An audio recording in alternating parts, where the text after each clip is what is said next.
আপনারা নিশ্চয়ই বাংলাদেশে জন্মগ্রহণকারী একজন বিতর্কিত লেখিকা তসলিমা নাসরিনের নাম শুনে থাকতে পারে। তসলিমা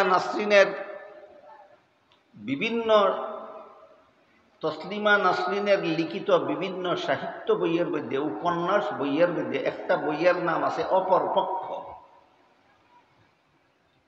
তসলিমা নাসরিন বাংলাদেশে থাকাকালে আমার জানা মতো মেডিকেল কলেজে লেখাপড়া পাশ করে MBBS ডাক্তার হয়েছে। যতদিন বাংলাদেশে ছিল ততদিনের মধ্যে সে মেডিকেল কলেজে লেখাপড়া করেছে, পরীক্ষা দিয়ে পাশ করে MBBS ডাক্তার হয়েছে। বুঝে থাকলে বলুন, অশিক্ষিত না শিক্ষিত? শিক্ষিত। এই শিক্ষিত মেয়েটা অপরপক্ষ বইয়ে লিখেছে, আমার পেট আমার শরীরের অঙ্গ, আমার পেট আমার শরীরের অঙ্গ, আমার স্বামীর শরীরের অঙ্গ নয়। কাজেই স্বামীর অধিকার নাই তার ইচ্ছা মতো আমার পেটে বাচ্চা জন্ম দেওয়ার। আমার পেটে থেকে বাচ্চা নেব না নেব সেটা আমার অধিকার। তসলিমা নাসরিন একটা পুরুষকে স্বামী রূপে বরণ করে নিবে এবং স্বামীর বাচ্চা তার পেটে নিবে, এই অধিকারই তার স্বামীর নাই। স্বামী একজন থাকলে থাকতে পারে, না থাকলে নাও থাকতে পারে, কিন্তু বাচ্চা কোন পুরুষের কাছ থেকে তার পেটে নিবে সেটা তার অধিকার। বুঝে থাকলে বলুন তো, একটা পুরুষকে স্বামী রূপে বরণ করে নিয়ে শুধু তার বাচ্চা নিজের পেটে নেওয়ার জন্য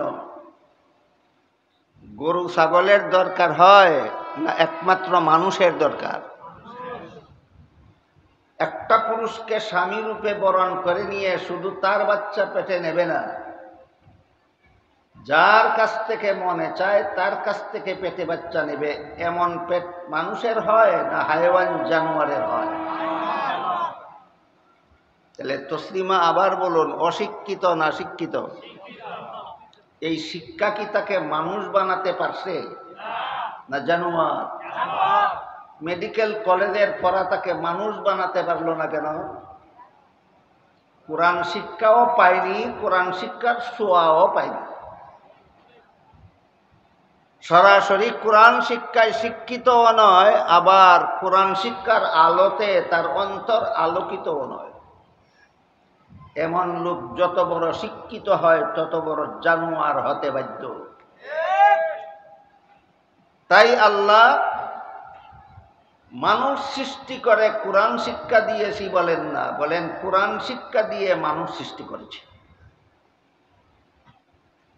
মানুষের বংশে জন্ম হলেই মানুষ হয় না, কোরআন শিক্ষার প্রভাবে যার অন্তর প্রভাবিত, একমাত্র কোরআন শিক্ষার আলোতে যার অন্তর আলোকিত, সেই মানুষ হয়।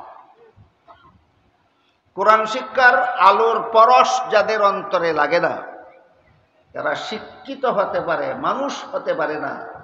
জ্বলন্ত প্রমাণ তসলিমা নাসরিন, জ্বলন্ত প্রমাণ তসলিমা নাসরিন। মানুষ গড়ার শিক্ষা একমাত্র কোরআন শিক্ষা। কোরআন শিক্ষা ছাড়া আর কোনো শিক্ষা যদি মানুষ গড়ার শিক্ষা হইতো, শিক্ষিত তসলিমা নাসরিন জানোয়ার না হইয়া মানুষ হতে পারত। কোরআন শিক্ষা ছাড়া আর কোনো শিক্ষা যদি মানুষ গড়ার শিক্ষা হইতো, ডক্টর আহমদ শরীফ শিক্ষিত হওয়ার কারণে মানুষ হতে পারত, শিক্ষিত জানোয়ার হইত না।